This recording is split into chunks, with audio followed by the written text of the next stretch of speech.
BFM Business et Tech Co présente De quoi je me mêle? François Sorel. Salut à tous! Merci d'être là, bon week-end à vous toutes et à vous tous et merci d'être fidèles à De quoi je me mêle, votre rendez-vous tech du week-end. Je suis très heureux de vous retrouver, que ce soit en audio, bien sûr, dès le vendredi, podcast audio en exclu, évidemment avec le petit module bonus comme d'habitude. À midi aussi sur la page YouTube de Tech Co, vous pouvez regarder De quoi je me mêle. Et puis bien sûr le week-end et le vendredi soir sur BFM Business à la radio, à la télé. Avec un De quoi je me mêle spécial 100% actu, un casting de rêve, bref. Le hashtag DQJMM si vous voulez réagir à tout ce qu'on raconte et nous suivre sur les réseaux sociaux. Encore un grand merci d'être fidèle à De quoi je me mêle. C'est parti, bienvenue. De quoi je me mêle sur BFM Business et Tech Co. Casting de rêve, vous allez voir tout de suite.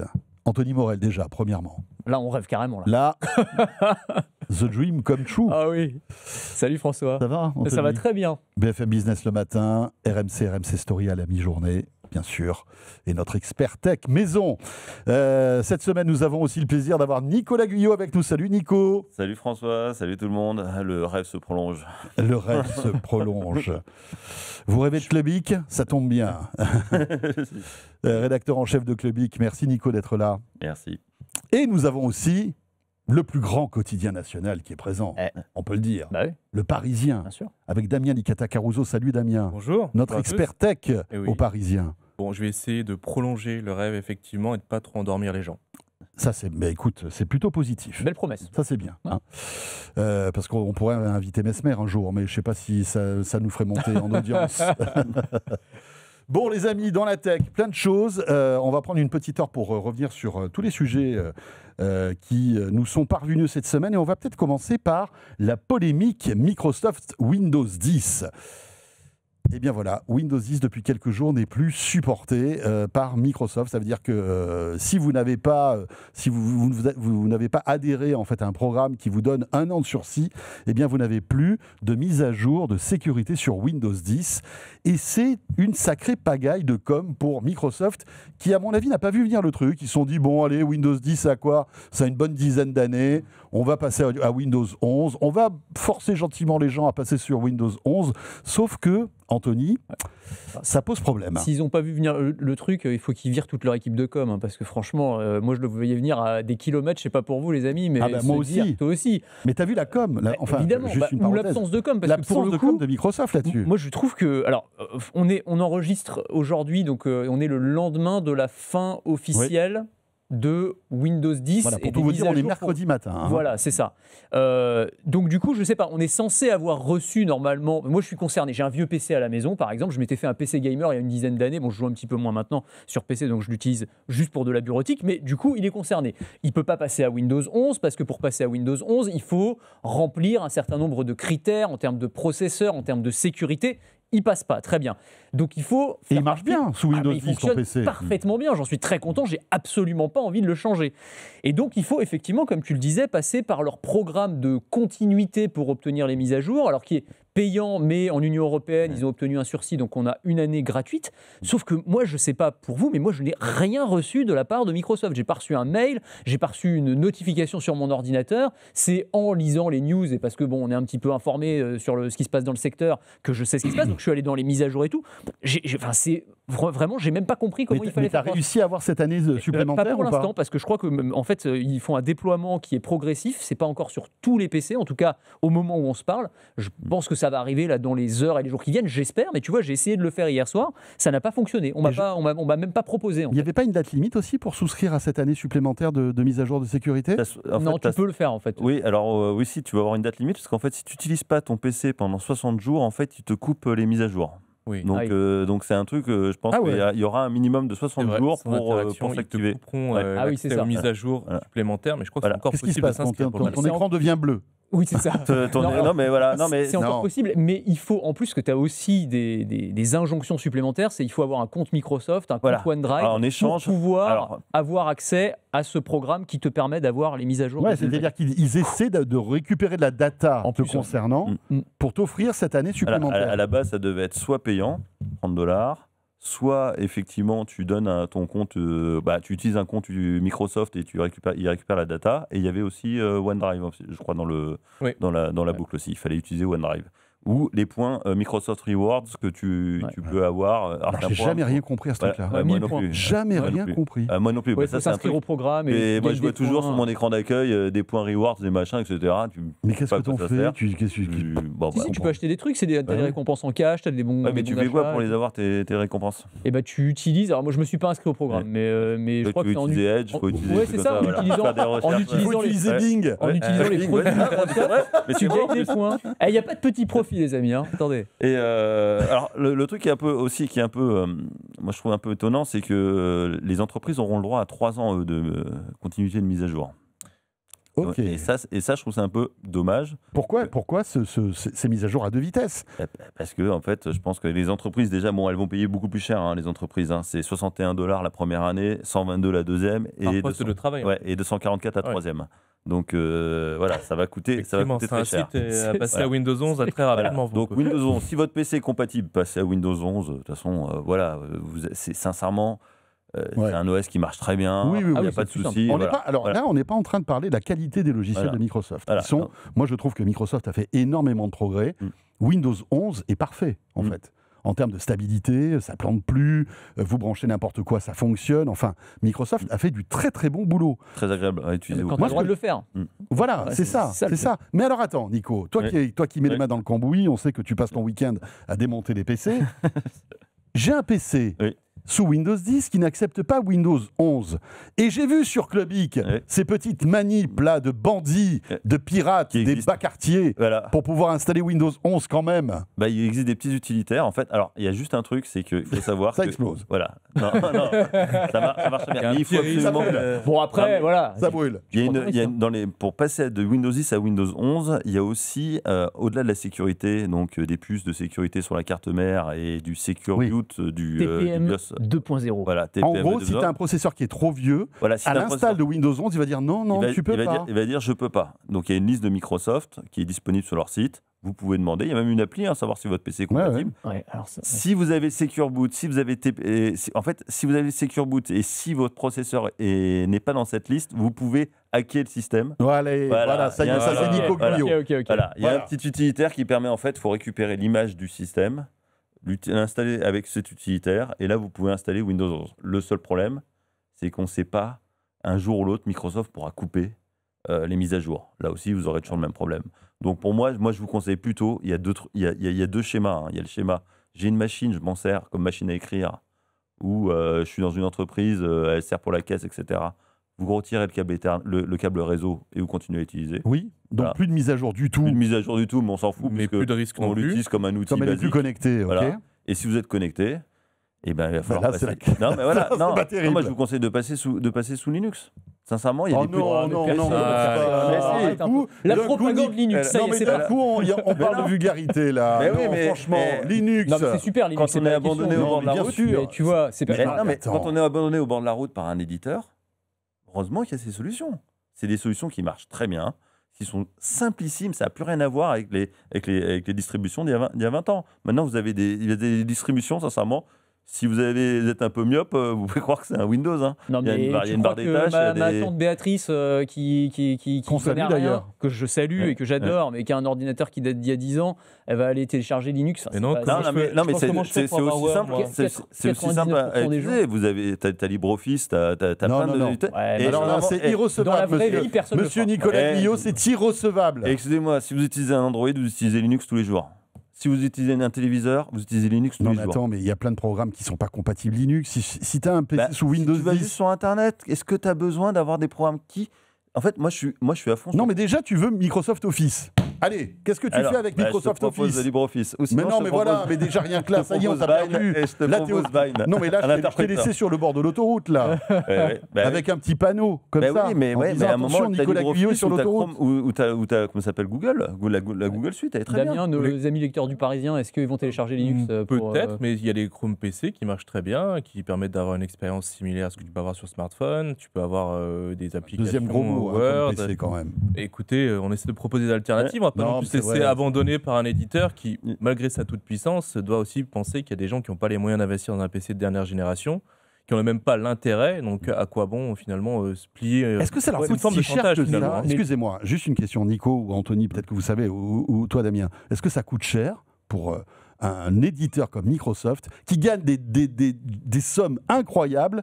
Est-ce que ça leur coûte cher de mettre à jour, en termes de sécurité, un Non. OS qui s'appelle Windows 10? Non, le problème, c'est qu'ils ont tellement de branches du système. Et même sur Windows 11, tu as 3 versions de Windows 11 qui existent. 23 H2, 24 H2, 25 H2. Ils ont arrêté les mises à jour pour 23 H2.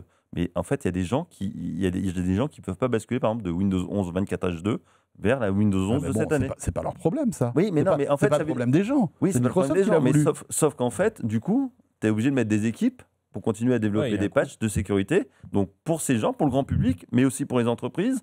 Donc, en fait, voilà, tout ça, c'est... Il y a ça veut- beaucoup de différences en termes de noyau entre 10 et 11. Entre 10 et 11, oui.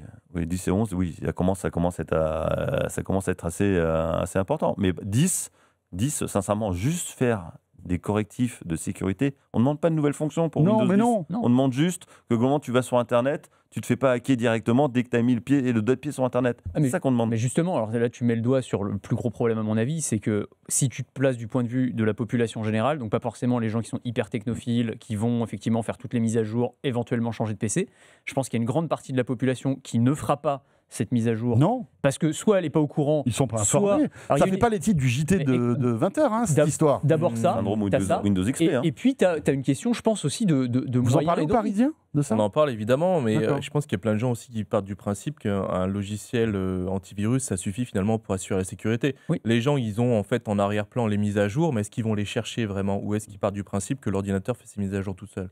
Moi, je pense que ça va être un désastre en termes de Ouais. cybersécurité. C'est-à-dire que vraiment, je pense qu'il y a plein de gens. Il y a une étude qui avait été réalisée par une association de consommateurs au Royaume-Uni, mais j'imagine que les chiffres ne seraient pas très différents en France, qui montrait qu'il y a 25% des gens qui, même en sachant qu'il n'y avait plus de mise à jour de sécurité Windows, allaient continuer à utiliser leur PC tel quel en fait, Mhm. parce que soit parce qu'ils n'ont pas envie de changer, Il soit faut parce rien. qu'ils voient pas, ils sont pas conscients du risque. Donc ça va être un désastre. Et puis le deuxième point dont on n'a pas parlé mais qui est important, c'est aussi un désastre écologique. C'est-à-dire qu'on a des centaines de millions de PC qui sont parfaitement fonctionnels, encore une fois, qui fonctionnent nickel. C'est pas comme, tu vois, dans les années 90, ton PC il était à bout de souffle, il soufflait Oui, très, sous très Windows fort. XP. Sous Windows XP, machin, il clignotait, le bureau clignotait, hop, tu le changeais. Là, c'est des PC qui fonctionnent très très bien et qu'on va en fait Ouais. jeter au rebut par des entreprises qui nous font toujours la morale sur la question environnementale. Et donc là, tu vois qu'il y a quand même aussi une Non, forme mais et puis- d'hypocrisie et de ce puis il y a point de vue-là. aussi et puis, comme tu le dis, aussi une raison économique. Il y a plein d'entreprises qui sont aux abois financièrement et qui n'ont pas peut-être les moyens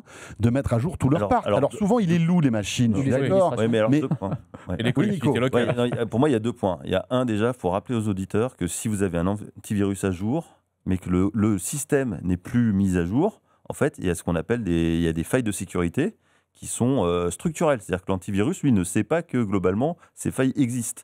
Donc, c'est les failles 0D, c'est toutes ces failles de... Donc, il ne les verra pas. Donc, il ne verra pas. Même si Donc, l'antivirus voilà. est à jour. Bah, vous avez votre maison, vous savez pas qu'il y a un trou dans votre mur, je sais pas, le mur du garage, et ben les gens ils passent pas par la porte, ils passent pas par les cambrioleurs, ils vont pas passer par la porte ni par les fenêtres, ils vont passer par le trou du mur. Voilà. Donc c'est ça le truc en fait, c'est déjà il y a ce problème là.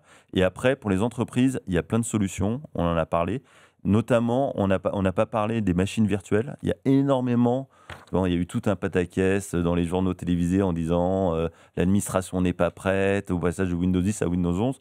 Il n'y a pas de problème. C'est-à-dire, en fait, on est capable de continuer à utiliser les logiciels avec des machines virtuelles pour les machines professionnelles. C'est-à-dire, vous prenez le PC qui ne peut pas passer à Windows 11, vous lui installez un Linux et à distance, il peut accéder à un Windows 10. L'utilisateur ne verra rien du tout. Et en fait, il aura l'impression d'être Ouais, bien sûr. C'est du cloud. Voilà, c'est du cloud. Voilà. Mais là, qu'est-ce qu'on risque dans 3-4 ans? J'ai pas mis à jour. Mon Windows 10 n'est plus à jour en termes de sécurité. Syndrome Windows XP. Il fonctionne parfaitement, d'accord. Je ne fais que surfer sur Internet, aller sur YouTube, regarder Anthony et de temps en temps de quoi je me mail. Qu'est-ce que je risque? Tu risques comme tout ordinateur qui a une backdoor, ou tu te risques de te faire infiltrer. Tu vas aller sur un site un jour, un moment, il va y avoir une campagne de pub qui va être vérolé Non, sur mais un site web. je risque quoi? Ah bah, On récupère tes mes données, c'est Oui, ça? tes Tu as un gars qui te verrouille Prise ton de contrôle de ordinateur, qui te fasse du chantage. un rançongiciel, un infostealer, tu as par exemple aspiré tes données bancaires, Ouais, qu'on t'installe un petit programme qui permet aussi par exemple que ton PC devienne une machine zombie, c'est-à-dire qu'il contribue à Des d'autres attaques de attaques DOS. Sans que tu et t'en qui- rendes compte, en fait. que tu t'en rends compte et qui ralentissent progressivement jusqu'à qu'il arrive à sa belle mort. Ok, bon. Donc voilà, non, là-dessus, il faut pas rigoler. Moi, je pense que. Est-ce que vous pensez que Microsoft va réagir ou pas? Je pense qu'ils vont réagir parce que déjà, ils ont réagi. Il ne faut pas oublier que c'est une annonce qui a eu lieu il y a 2 ans. C'est une annonce qui a eu lieu il y a 2 ans. Donc Mais en fait, c'est comme toujours, ces Oui. annonces à 2 ans, Oui, mais- personne. Non, ils non, mais s'en ce qui est assez foutent, en intéressant- fait. ce qui est On verra dans 2 ans. C'est quand tu es au pied du mur que tu te rends compte que c'est la galère. Ils Quoi. ont Non, mal mais- anticipé le manque d'anticipation. Ouais. C'est non, ça mais le ce qui est problème. assez intéressant, c'est en fait, ils ont fait cette annonce il y a 2 ans et ils se sont aperçus au bout d'1 an qu'il restait encore 70% des utilisateurs, du parc mondial qui était sur Windows 10. On parle en parc Windows. Hein. Donc là, ils ont réagi. Ouais, ils se sont dit, Là, c'est ils ont pas réagi. bon. Mais là, je pense qu'ils ont les chiffres. Parce qu'aujourd'hui, on parle quand même d'un Évidemment. système qui est connecté, ils ont le monitoring. Je pense que très rapidement, de toute façon, ils vont mettre à jour pour ceux qui sont inscrits, etc. Déjà, ils vont voir ceux qui utilisent vraiment encore leur système. Oui, parce pense que ça qu'en leur fait, ils permet- voient tout, même Voilà. si c'est anonymisé. Voilà. Ceux qui en ont quelque chose vraiment à faire, parce que Voilà. pour le coup, là, les gens ne seront plus passifs dans leur mise à jour, ils seront obligés de les activer. Donc là, ils vont avoir Ouais. un vrai retour de leur parc et savoir exactement à qui ils s'adressent. Ouais. Ouais, puis t'as ce truc aussi de maintenant, en fait, on est habitué à ce que tout se fasse de manière totalement automatique, quoi. Tu vois, les mises à jour et tout. Moi, hier soir, je me suis pris la tête à essayer de trouver effectivement la mise à jour pour m'inscrire au programme. Tu parlais de ces petits logiciels qui permettent de savoir si ton PC est compatible Windows 11. J'ai dû télécharger. J'avais l'impression d'être en 1997, si tu veux. Télécharger les programmes. On n'a plus l'habitude, en fait, de faire tous ces trucs-là, de faire ces manipulations. Encore une fois, dans le grand public, on est habitué à ce que tout se fasse de manière totalement automatisée. Je pense pas qu'on ait ce réflexe et je pense que beaucoup de gens ne vont pas s'embêter, entre guillemets, à aller faire le programme de mise à jour pour éviter de devoir payer et pour pouvoir avoir les mises à jour de sécurité, tout simplement par flemme et par manque d'habitude. Et je pense que ça va être un vrai sujet, un vrai souci. Bon, on verra comment. Bon, on va suivre cette histoire de près. Et- Après, on tape sur Microsoft parce que c'est un géant. En fait, ils devraient donner l'exemple. Ils Oui. devraient pas, voilà, tu vois, parce que Apple fait la même chose aussi. Hein. Tu as un iPad d'il y a 10 ans. Je peux te dire que les mises à jour, tu n'as plus que des mises à jour de sécurité. Tu as toujours des mises à jour de sécurité, mais c'est pareil, tu vois, tu as un petit côté, tu te sens un peu abandonné, quoi. Ouais, mais c'est Ouais. l'essentiel. Je veux dire, si là, ils nous mettaient les mises à jour de sécurité et rien d'autre, Voilà. moi, je serais très content. Tu vois, parce que, en fait, Bah c'est tout oui, ce qui je pense que, m'importe. voilà. Après, si l'expérience utilisateur se détériore au fil des années, Et, puis bon, bah, c'est la vie. et surtout, ils vont le faire pour les pros. Hein. Donc en fait, Bah oui, donc ils voilà, peuvent donc le il y a faire. des engagements. Et puis ça doit les énerver de voir qu'ils ont lancé un OS il y a 10 ans, il y a encore 30 ou 40% du parc de Mais Windows c'est un qui très tourne bon sur OS. Windows 10. Ouais, c'est un Ça- très bon OS. Il faut voir d'où on sortait à l'époque. Mais ouais. On sortait de Windows 8.1. Oh mon Dieu, avec les tuiles. Et 8.1, ça a été Ah oui. voilà. C'était la Comme même les chose. Windows hein. Phone. Ouais. Ils l'ont coupé Et- pareil, Windows 8.1, sauf que ça gênait personne. Hein. Non, là, tout le monde était Windows. content. Moi, j'étais même très content. Bon, allez, on enchaîne avec une autre polémique Microsoft, cette fois-ci sur la console de jeu et sur l'univers des jeux vidéo, Xbox, Nico. Qui commence là-dessus? Qui est le plus au fait Je crois de que c'est Nico qui a de suivi. toute Moi, j'ai cette juste histoire vu qu'il y avait eu une sorte de rumeur qui avait été mise Ouais, qui Ah, comme avait quoi explosé. Microsoft lâchait le jeu vidéo. Voilà, il y a eu un gros bad buzz ce week-end aux États-Unis avec la Xbox parce que en fait, il y a eu énormément de photos, de vidéos sur les réseaux sociaux. On voyait les grandes surfaces américaines, les Walmart, Ouais. tous ces Oui, grands- les distributeurs. des grands distributeurs qui en fait démontaient les allées, les linéaires Xbox. Donc Ouais. il y a des photos comme ça C'est pas et, bon. ça tombait. Peut-être qu'ils faisaient le ménage.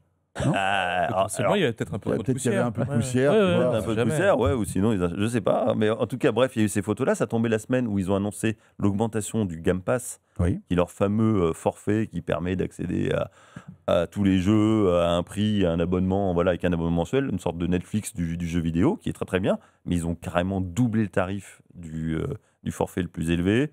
Le forfait d'entrée de gamme, il a pris 2 € dans la face. Donc voilà, donc ça tombait à un moment où en fait il y avait énormément de signaux négatifs comme ça. Il y a toujours la rumeur qui veut que Microsoft n'en aurait plus, en fait, que le hardware serait plus si important que pour eux, qu'en fait ils seraient plus sur un modèle. Ils ont racheté énormément de studios, ils ont énormément de licences. Ah oui, c'est ça. Globalement, le but ce serait de rentabiliser tout ça et donc de distribuer leurs jeux sur toutes les plateformes, tous les téléphones, tous les téléviseurs. Et voilà, donc c'est tombé au mauvais moment. Et du coup, gros bad buzz. Gros bad buzz. On s'est dit, ça y est, voilà. Microsoft lâche. Mais sauf que lâche. ils ont démenti, je crois, parce que en fait, c'était. Oui, enfin, mais ils ont dit démenti. que non, ça n'avait rien à voir. Et puis, que les il y mecs, avait Mais ils quand ont mis même du temps à démentir. Il y a des C'est ça, le petits truc. signes avant-coureurs. Hein. Ils se sont séparés de pas mal de studios. On sait qu'ils ont viré 15 000 personnes cet été. beaucoup de monde dans le secteur du jeu vidéo. Et alors, ce qui est intéressant, le pass Ultimate, les amis, il coûtait 17,99. Il va passer à 26,99. c'est Ouais. plus que l'inflation. C'est pire que hein. Netflix, dis donc, les augmentations. C'est ouais. Et pourtant c'est un très bon produit. Hein. Moi c'est un produit que j'utilise assez fréquemment. Hein. Alors c'est bien, il n'y a pas d'engagement, donc vous pouvez vous abonner et vous désabonner. Non, mais tu vois, 27 balles x 12, Ah si bah admettons là, que tu t'abonnes à l'année, ça te fait plus de 300 balles. 300 balles, tu t'achètes 5 jeux, quoi. Ouais, vous achetez un jeu, mais à ce prix-là, tu as tout le catalogue. Ouais, mais il faut vraiment, ce que je veux dire par là, il faut vraiment être un fan de jeux vidéo pour Oui, pouvoir totalement. s'abonner à ce truc-là. Rentabiliser, hein. Autrement, ça n'a pas de Compliqué. sens, Ouais, en oui, fait. ça. Tu vois Et en fait, ce qui est pas mal sur cet abonnement aussi, c'est que c'est multiplateforme. C'est que vous pouvez, Oui, voilà, bien sûr. vous avez un PC, vous pouvez jouer à vos jeux sur le PC. Et si vous êtes sur votre Xbox, vous jouez sur la Xbox. Mais le problème, je pense qu'ils ont racheté tellement que ça devient compliqué, quoi. Moi, ça m'étonnerait pas qu'un jour, le Xbox Game Pass, on le trouve sur la PlayStation. Bah, Il y a des gens qui vont crier là, hein, mais non, mais t'as raison, ouais, t'as raison, et moi, ça serait pas déconnant, hein, et en plus, finalement. je pense que ce serait. En plus, Sony est absent. Enfin, ils font des trucs, mais ils sont un peu. Ils enfin, ont PlayStation Plus qui est. Oui, mais c'est pas aussi puissant que le, aussi puissant, que le Game Pass. Ils sont pas allés Donc, aussi loin. Qu'est-ce que t'en penses, Damien?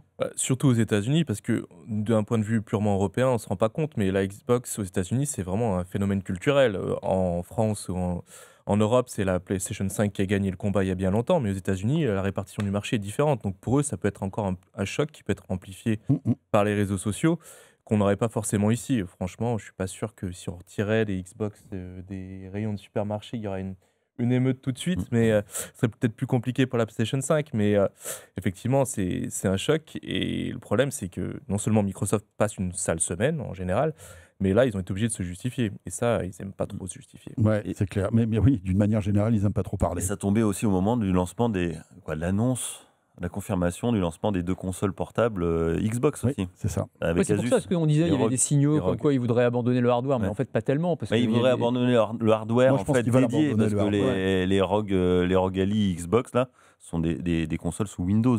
Moi, je pense qu'ils veulent abandonner le hardware. Qui veulent Parce que- sortir complètement. Ouais, ben comme ils le font.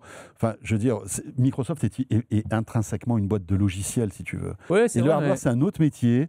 Enfin, ça fait longtemps qu'ils font des Xbox quand même, mais ils ont connu un certain succès. hein, Oui, donc, mais est-ce que ça gagne de l'argent? Tu vois, au bout d'un moment, il faut tirer l'addition, Ouais. tu vois, et voir ce que ça donne. T'imagines les dizaines de milliards qu'ils ont investis là-dedans Ouais, mais depuis toutes le ces hardware années. te fait vendre le software derrière. C'est ça leur pari. Il faut voir. Donc, Moi, j'aimerais bien voir l'addition. Ouais. Tu vois J'ai pas les résultats. en tête, leurs L'addition depuis résultats 20 ans, financiers, on avait, donc, elle doit être colossale. Après, c'était la stratégie de Bill Gates aussi, c'était amener Microsoft dans le salon. Mais t'as toujours dit Bill Gates. Bill Gates, Ouais, mais c'était il est un petit peu dans le coup encore chez Microsoft, mais c'est plus lui qui prend des décisions tout importantes. à fait. Donc voilà, c'était amener Microsoft dans le salon. Qui a gagné dans le salon? Ouais. C'est Google et Apple. Hein. C'est Google, ouais. Et Satya Nadella, je suis pas persuadé. Enfin, Ouais. on verra Je pense bien. qu'ils font beaucoup plus d'argent avec le business, mais après, ils Sûr. ont racheté énormément de studios. Il va falloir amortir tout ça. Bethesda à l'époque, ouais, c'était Bon. massif. Puisqu'on parle de business, on revient en France avec la grande manœuvre des opérateurs télécoms. Alors là, je peux vous dire que ça chauffe en ce moment. Parce que vous le savez, Altice, en tout cas c'est la grosse rumeur, rien n'est officiel parce que Altice finalement dément le fait qu'ils sont à vendre, enfin en tout cas qu'ils veulent vendre SFR. Mais est-ce que c'est un secret de polichinelle? On ne sait pas. En tous les cas, eh bien, les grandes manœuvres sont en route. Damien, raconte-nous un petit peu ce qui s'est passé. Donc on est mercredi, mais hier soir, on a tous reçu un mail, et toi tu as reçu un appel des opérateurs télécoms pour dire 19h30. attention Début les des gars, grandes manœuvres, attention. Bon, vous l'appelez comme vous voulez. Le serpent de mer, l'Arlésienne, c'est quelque chose qui revient régulièrement. La consolidation du marché français. Depuis l'arrivée de Free en 2012, on est passé à 4 opérateurs. Maintenant, on veut réduire la voilure, apparemment pour faire bénéficier le consommateur. Et à partir du principe que moins de concurrence, ça peut être bénéfique pour un consommateur, ce qui est un drôle de concept. Et hier, ils ont annoncé finalement l'offensive des 3 autres opérateurs pour se partager le capital et le gâteau SFR. et le gâteau de Altice France et toutes les infrastructures.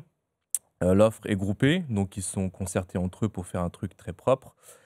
Et ils ont fait une offre qui a été immédiatement rejetée dès hier par Altice France, qui refuse pour l'instant peut-être les conditions de vente, le montant certainement, et peut-être aussi de partir pour aussi peu d'argent, finalement. Alors, On le sait, hein, Altice est endetté, mais plus, même s'ils ont renégocié leur dette avec les créanciers, qui ont pris des parts dans la société, c'est une situation qui est intenable à terme hein, pour D'ailleurs, c'est peut-être les Altice. créanciers qui eux-mêmes se sont dit on a mis des billes dedans justement pour en Ouais. créer un peu plus et on n'est pas Bien sûr. satisfait avec ce genre d'offre qui nous permet de ne pas rentrer dans nos sous parce que là, l'offre formulée pour l'instant, elle est entre 17 et 21 milliards d'euros, ce qui peut paraître énorme pour les gens qui nous écoutent, mais finalement, à l'échelle d'un énorme groupe comme SFR, parce que ça implique à la fois les infrastructures, à la fois le portefeuille d'abonnés, mais aussi tout ce qui peut être les services intermédiaires du type cybersécurité, cloud, l'intelligence artificielle, tous les ingénieurs, les employés, ça chiffre très rapidement. Donc finalement, c'est peut-être pas si cher que ça. On se rappelle que Patrick Drahi en voulait beaucoup plus. 28, c'est ça Oui, et ça c'était avant la restructuration du capital. Donc là, il y a les créanciers qui rentrent en jeu. Eux, ils veulent aussi certainement un peu plus en sortir. Anthony? Ce qui est intéressant, c'est de voir les conséquences potentielles que ça pourrait avoir pour le consommateur. Tu le disais de manière ironique, mais effectivement, on n'a jamais vu moins d'acteurs être bénéfiques pour le consommateur. Et c'est même tout le contraire. J'ai regardé un petit peu justement l'historique de ce qui s'était passé dans d'autres pays, parce Oui. que il y a Ils sont d'autres passés pays de 4 opérateurs qui sont à passés 3. de 4 à 3, ça s'est jamais bien terminé pour le consommateur. C'est-à-dire qu'on a observé à chaque fois une augmentation moyenne des prix à l'horizon 2-3 ans après. Ça se fait pas de manière forcément brutale, si tu veux, mais ça va être... Oui, Bah, bien par sûr. exemple, on va supprimer des offres low cost, où on va en faire beaucoup moins. Et puis à un moment, on va augmenter les prix. Et puis comme tu n'as plus que 3 acteurs et non pas 4, bah, en fait, la réplique va être moins forte. Il faut se souvenir de l'onde de choc que ça avait été quand Free était arrivé sur le mobile en 2012. Ça avait été un truc de fou. Les tarifs avaient baissé c'était 40% à l'époque. C'était absolument massif. Et donc Alors, là, on ne peut... excuse-moi, je te coupe, Vas-y, mais dis. ce qui est intéressant là, dans cette histoire-là, c'est que finalement, celui qui avait initié cette baisse de prix reste dans la Oui, danse. bah oui, il Oui. revient. Alors, enfin, il revient, il est toujours il est là, toujours là, donc. mais il sera toujours là. Ouais. Est-ce que c'est lui qui mènera encore la danse des baisses de prix? Bah, Peut-être pas, mais il faut savoir qu'en ce moment, c'est plutôt justement la guerre SFR-Bouygues qui fait que les prix des forfaits baissent. ouais, c'est vrai. Et là, si SFR disparaît, Bouygues n'aura peut-être plus de volonté de casser les prix comme il le fait aujourd'hui. Ouais. Et ça entraînait en fait la théorie des dominos, parce que Orange était obligé de baisser ses forfaits Soch et Free faisait des promos sur VP, si vous voulez. Ça, je n'existerait pas. C'est clair. Sans Si Free. Free n'était pas arrivé. hein. Exactement. Et Il quand on faut. regarde, et si je reprends juste les exemples Ouais, que ouais. j'avais cherchés. Donc en Allemagne, le rachat de I+ par Telefonica en 2014, les prix ont augmenté de 10 à 20% dans les 2-3 années qui ont suivi. Même chose en Autriche, et il y a des études qui ont été faites par l'OCDE qui montrent que l'augmentation c'est de 10 à 20% en moyenne des prix quand on passe de 4 à 3 opérateurs. Donc voilà, économiquement, c'est ce qui risque de se produire si nous aussi on a un rachat. Moi, je suis comme Saint-Thomas, j'attends de voir. Non, mais c'est vrai, parce que là, pour l'instant, on sait qu'on n'a pas affaire à des philanthropes, donc en fait, voilà, ils vont s'écharper. Ils vont s'écharper, ça va jouer un peu, et ils vont augmenter leur offre, ils vont trouver un terrain d'entente, savoir à combien on va atterrir, ça je sais pas. Après, pour le consommateur, je pense qu'effectivement il y a un risque. Le risque, pour moi, tant qu'il y a Xavier Niel, moi je crois encore en lui, tu vois, partout où il va, il applique toujours la même façon d'attaquer le marché avec des offres accessibles. Donc ça, tant que Free est là, j'y crois. Mais après, on ne sait jamais, effectivement, dans 2-3 ans, ce qui peut changer. Hein. Ce qui est intéressant aussi, c'est qu'aujourd'hui, typiquement, il y a plein de gens qui ne s'abonnent pas chez Free Mobile parce que le réseau, quoi qu'on dise, est moins bon que les 3 autres opérateurs. Mais Xavier Niel n'y est pour rien. C'est des problèmes de sites, c'est des problèmes d'émetteurs, etc., etc. Il y a des zones où vous captez Orange, Free, Bouygues, SFR, vous ne captez pas Free. Là, on peut imaginer que Free va booster son réseau en rachetant une partie du réseau d'SFR. Parce qu'on n'est pas rentré dans les détails. Mais Bouygues va acheter une grosse partie, 43%. 43%, et puis après, Orange et Free vont se partager le reste. Avec Free qui sera peut-être Et Orange n'a pas besoin de grand-chose, finalement. Ils sont là plus pour boucher les trous et pour boucher un les peu trous. aider. Mais pour Free Mobile, ça va être aussi, pour les clients Free Mobile, une montée de qualité de service obligatoire. Voilà. Et Bouygues récupère toute la partie zone moins dense. Moins dense, c'est ça, parce qu'ils avaient déjà un accord, Bouygues et SFR, là-dessus. Donc ils doivent récupérer la moitié de leurs antennes, à mon avis. Ok. Il y a un autre truc, on n'en a pas encore parlé, mais c'est la 6G, là. Comme l'attribution, l'État, il y aura un manque à gagner. Hein. Il manque un acteur autour de la table. Donc, la 6G, c'est pas pour tout de suite, non? Non, ils ont commencé ça va les arriver, consultations justement lundi soir. Ok. Ça va parce que les Ouais. finances, globalement, ça Ouais. va en ce moment. Donc. Oui, ah oui, Oui, ça, tout va bien. je suis rassuré. Comme il y On pas a des trop de milliards problèmes, comme ça. C'est la fête. c'est pas un souci, ça t'inquiète. Bon, écoutez, c'est Voilà. le début de la saga SFR. On n'en est que vraiment aux prémices. Oui, on vient de remettre une pièce dans la machine, là, Ouais, ouais, concrètement, c'est- parce c'est- que le c'est feuilleton bien. va Et là, s'éterniser. coup de poker Monctor. Ce qu'il faut dire quand même, et je pense que c'est très important, vous êtes abonné SFR, no stress, pas de panique. Cette histoire-là va prendre au moins 2 ans. Voilà. Le temps que tout le monde se mette d'accord, qu'après ça passe sur les différentes commissions, que L'autorité de la tout le monde concurrence. donne son avis, L'Union etc., européenne etc. qui valide aussi. Voilà. Il y a Donc, tellement de strates je veux avant, dire, il ne faut pas se dire je me barre des SFR. Voilà. Non. Et techniquement, ça se passera très bien. On voit Bouygues qui a racheté la Poste Ouais, mobile bien sûr. récemment. Ils ont fait la transition sans avoir à changer les SIM des Oui. téléphones de leurs Exactement, clients. entre la Poste mobile et... Ça, c'est génial. Ouais. C'est-à-dire, en fait, on est aujourd'hui à un tel niveau technologique, Oui. vous allez pouvoir changer d'opérateur Sans Bah, vous en rendre sans compte. vous en rendre compte. Voilà. Donc, Sans, en fait, sans bouger. voilà. Donc, il y a peut-être juste la facture. Ça, c'est ce que disait Anthony. Rendez-vous dans 3 ans pour la facture. Mais en tout cas, d'un point de vue technique, il n'y aura pas de Non, mais problème. parce que c'est vrai qu'on se dit, oh là là, on parle des SFR, etc. Mais no stress, quoi. Oui, Tout ça va bien prendre sûr, c'est des le années. message. Ouais. Donc, pour l'instant, c'est pas la peine de... Et no stress dans l'autre sens. C'est-à-dire, en fait, si vous tombez sur un forfait pas cher, parce que Ouais, c'est aussi le pouvoir allez-y, d'achat, hein. go. Allez-y, hein, allez Faites-vous chez plaisir, Red, allez chez évidemment. SFR, hein, s'ils sont plus, Tant qu'ils sont s'ils sont quatre, mieux disants. Voilà. Tant qu'ils sont 4, ça sera toujours la Ouais. bataille des forfaits, des Ouais. prix des forfaits. Et là, on pourra faire de bonnes affaires. Profitons-en. Petite pause, les amis. On se retrouve pour la deuxième partie de ce De quoi je me mail. Anthony Morel, Nicolas Guyot, Damien Licata Caruso. Et on va parler du sexe qui arrive dans ChatGPT. Le premier qui me fait un mauvais jeu de mots avec ça, je le sors du studio. Je vous le dis tout de suite. Parce que je sens que ça démange. Là, ok ? Pas du Bon. Merci en tous les cas d'être là. À tout de suite. Deuxième partie de quoi je me mail qui arrive. De quoi je me mêle sur BFM Business et Tech Co.